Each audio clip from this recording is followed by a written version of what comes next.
Hi again, everybody. My name is Greg Anderson, and this is the Good Timekeeping Show with Greg Anderson, where I normally talk about clocks and watches and things having to do with, just keeping track of the time. I want to talk more about timers, and specifically timers you install in the house to control household items, turning your lights on and off at specific times, having them time out, bathroom fans, heaters, those sorts of things, space heaters. So I want to talk about smart switches. And see, these days you can get smart switches that are Wi-Fi enabled, and you can control these things over the internet if you need to. You don't even have to be home to regulate if your lights are on or off, or if your heater is on or off, or that sort of thing. So, in today's modern world, you might as well go for something that is a smart item, because they don't even cost that much. I was able to get a typical light switch, internet enabled, for about $15. And then I got one for a three-way switch that it was only about $18. So, you can look around, decide if there's a certain brand you like, if there's something that's more compatible with something you're already using in your house, like maybe you've got Alexa or some sort of Google device that is assisting you in controlling things around the house. There are a lot of options out there. I decided to go with the KASA light switches, smart switches. So here's one that I installed, one like this, just a regular light switch where one switch controls the light fixtures. And so this is internet enabled, and I've got more than one of these now in the house. But what I needed to do was get something that would work with a three-way switch. A three-way switch meaning there are, two light switches, and either one of these switches can control those lights up there, right? So you need a different kind of switch for a three-way configuration. And at first, I was a little confused. I didn't quite know how that would work. How does a three-way switch work? It's actually not that difficult to understand. But I'm going to talk about switching out a standard three-way switch with a Wi-Fi enabled smart switch that can take care of that same job. So I'm not going to worry too much about how it was wired up, inside, all the wires inside the walls that go from the circuit breaker through the different walls to the other switch and to the light fixture. I don't have to worry about that because that's already done. All I need to worry about is how to correctly change out one of those switches so that that particular circuit becomes something I can control remotely. Now, if you could see through the walls of your house and see the wires that are in there, they'd look something like this, or maybe they'd have a white insulation on there. Typically, may be a little different in your house, especially houses that have been built in the last, say, 20, 30 years. They're all going to be pretty standard. And so what you're going to see underneath that exterior insulation, there are actually going to be three wires in there. Typically a white wire, which is the neutral wire, just a bare copper wire, which is the ground wire, and then this wire with the black insulation on it, which is the hot wire or the load wire. So this is what you're going to get from the circuit breaker, wires like this that carry all the way to the light fixture that's maybe installed in the ceiling. And it's these three wires that working together to that light switch will make it work. Now you have a light switch in there, so the light isn't on all the time. And so what that does, it actually interrupts the flow of electricity in this black wire here. So your typical configuration, you would have the white wires would be kind of capped off and connected together this way. And then these copper ground wires would be twisted together this way. And then the only thing that's maybe inside the little box where your switch is installed would be something, these wires all stuffed in there, and then something to switch the connection on or off between these two, right? And that's a typical setup. But when it's a three-way setup, what happens is the black wire comes into the light switch, and then it is split into two, and they call those travelers. So let's just, for the purpose of illustration, say there's an upper switch and a lower switch, so that when the when the switch is up, it's going to the one wire, and when it's down, it's going to the other wire. Okay, let's just say that's how it is. And then those two traveler wires go to the next switch, which also would have an up and a down position. So depending on how it's all installed. If they're both switched up, then the electricity is going to run through that upper wire and then out to the light fixture, and the light is on.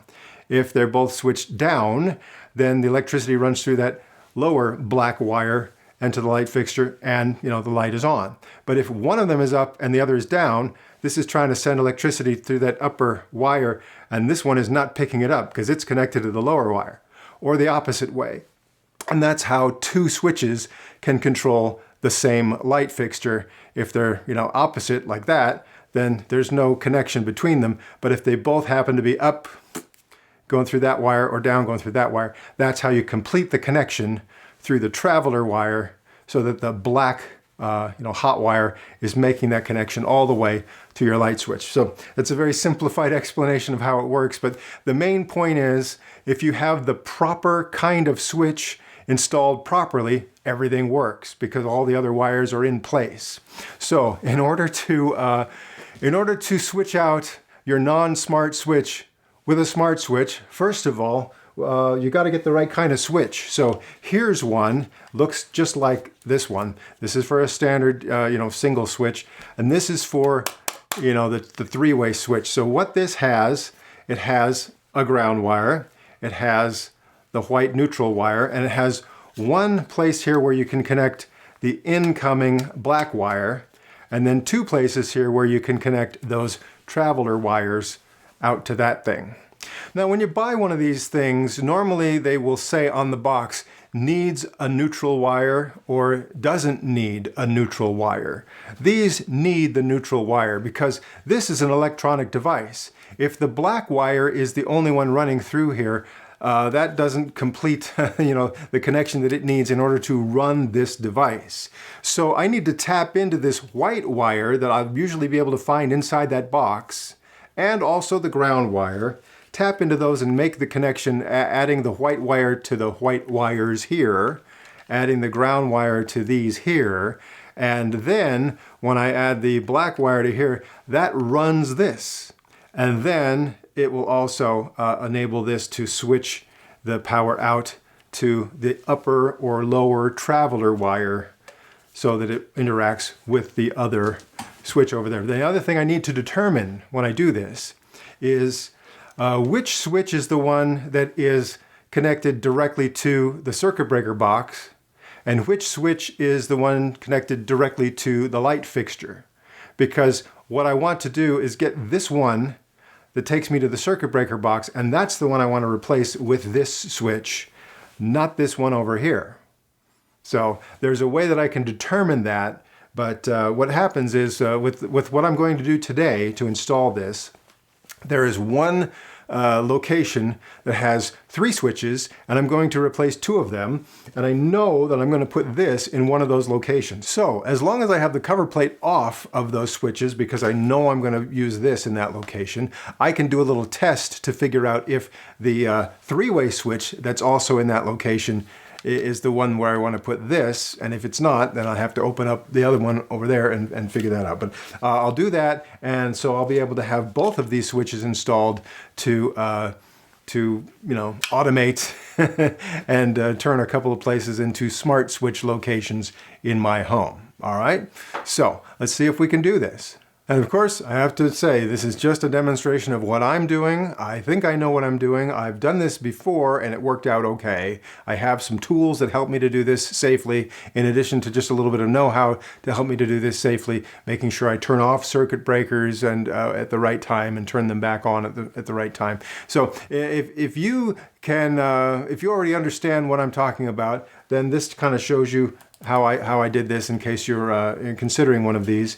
If you don't quite understand what I'm talking about, I recommend first resource would be a good friend and or neighbor and or relative who knows a thing or two about this, is a good handyman or woman, and get them involved in helping you do this. If you decide you would rather just go with a licensed, bonded, and insured electrician and have them swap out your switches for you, then that's a good idea too. Just keep in mind, this is so easy for them. So they should be just in and out of there in no time. Don't let them take all day doing it. And not to disparage electricians at all. I'm sure they're wonderful people, but I'm saying writing up the invoice takes about as much time as it does to actually do a swap like this. So find a good electrician, and you'll be good to do that too. But I think you're smart enough to understand what I'm doing, but I don't know if I'm smart enough to really teach it to you. So please don't do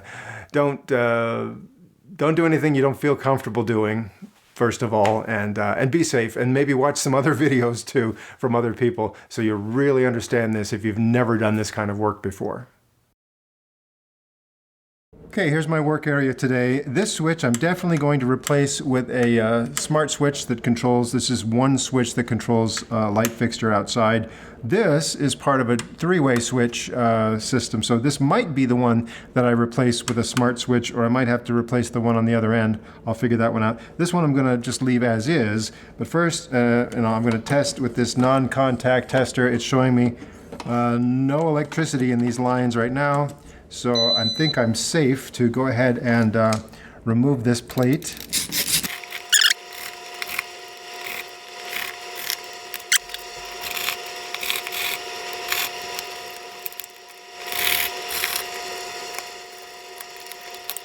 Okay, so I did a little test with the other side of this three-way switch, right? So I pulled out the other switch from the other box, and I disconnected all the wires, all three wires from that other switch. And when I did that, none of these wires are receiving any power. So that tells me this is the second switch in line, and the other switch, there was one wire with power. So right now, I'm determined that this I can just put right back where it was, and I have to work on the other switch for this three-way thing. But right here, this is a single switch that I want to swap out with a smart switch. So again, this side is done. I'm going to go to the other three-way switch that's a part of this little system here, and I'm going to swap out that three-way switch for a smart switch. So let's go over there. All right, so the trick here is, since I've already got some switches in place, I got to reach in and I got to get to the ground wire that's back here. So I'm going to have to take this switch out. But before I do that, I'm just going to make sure there aren't any wires carrying electricity at this point, and so it looks like we're good to go here. I'm going to take this one out and reach the ground wire behind it, and I don't think I need to touch this one, but we'll see.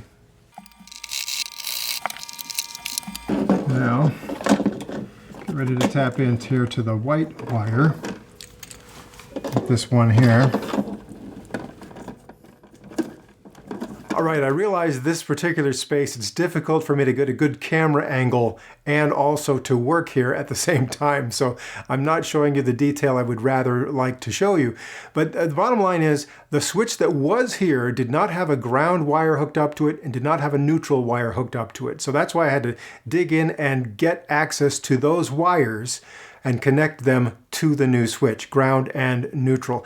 Then the other wires that were connected to the old switch, they're good to go connected to the new switch. The one wire coming in that's coming from the circuit breaker that has the live black hot wire coming through. And then the two traveler wires, which I'm able to connect here to this edge of the switch. So the trick here was just to get access to the neutral and ground wire, get all 5 of those connections made, and then I'm able to put it all back together, stuff the wires inside the box, and put the plate on and have it ready to use and ready to configure to use it with the KASA app.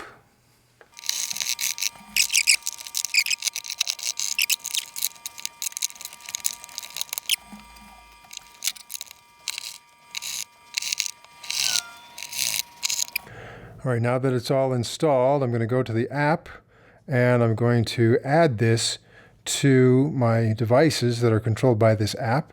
So add device, and it's a smart switch, and this is the 3-way switch. So I'm going to say yes. Okay, have you already installed the smart switch on the wall? Yes. Is it blinking orange and green? Yes. And now it's going to prompt me to go to my settings and choose the TP-Link device as my Wi-Fi network that I will connect to. And now it's asking me to choose which of my home Wi-Fi networks, or even the neighbor's networks, that I actually want this to connect to. So I'm going to choose one. It knows the password, so I'll tell it to go ahead and join. So now it's changing over from creating its own little Wi-Fi network that my phone connects to now the switch is going to connect to the existing home Wi-Fi connection, and that'll make everything integrated with my phone and stuff that I can control over the internet. Now it's asking me to name this device, and this will be the front door lights, and I choose an icon for this. I'll just say that one. And now it's asking me, how many switches have I installed on this circuit? How many traditional three-way switches are you upgrading with a smart switch? You could do 2. I decided to just do the 1. So now, sounds good. I'm done with my setup now. And as I look down on my list of available smart switches, there's now the front door lights as one that I can select, and I can tap that, and now I've turned it on my switch.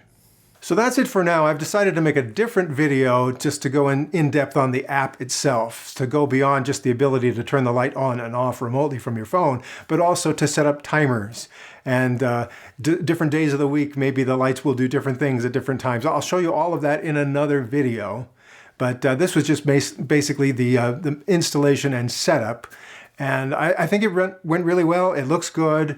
I just wanted to also be clear. I think I kind of breezed through what is it doing when I'm making the connection to the Wi-Fi. So at first, when you first turn it on, think of it this way. The switch is creating its own Wi-Fi network, and you connect to that so that you can tell the switch what to do at that point. And what you tell it to do is, okay, now that I'm sending commands from my phone to you, now what I want you to do is connect to my home Wi-Fi.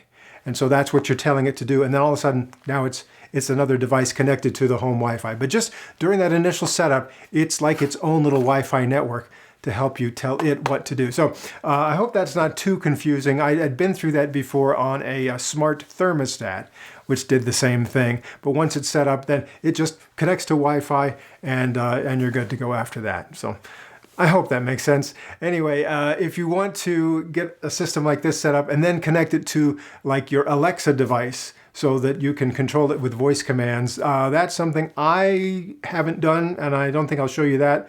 But you can, I'm sure if you're good with, telling Alexa what to do with home automation stuff, it'll be a breeze to just do it with these KASA devices as well. Again, other brands out there, other apps, and you may decide you prefer those. But for this video, at least I showed you how to install one, and I hope you're good to go on your way to some fun with home automation. All right, so be watching for another video where, again, I'll talk about the app, and more videos where I just talk about cool timekeeping stuff, clocks, watches, and more. That's all coming up later, right here on the Good Timekeeping Show.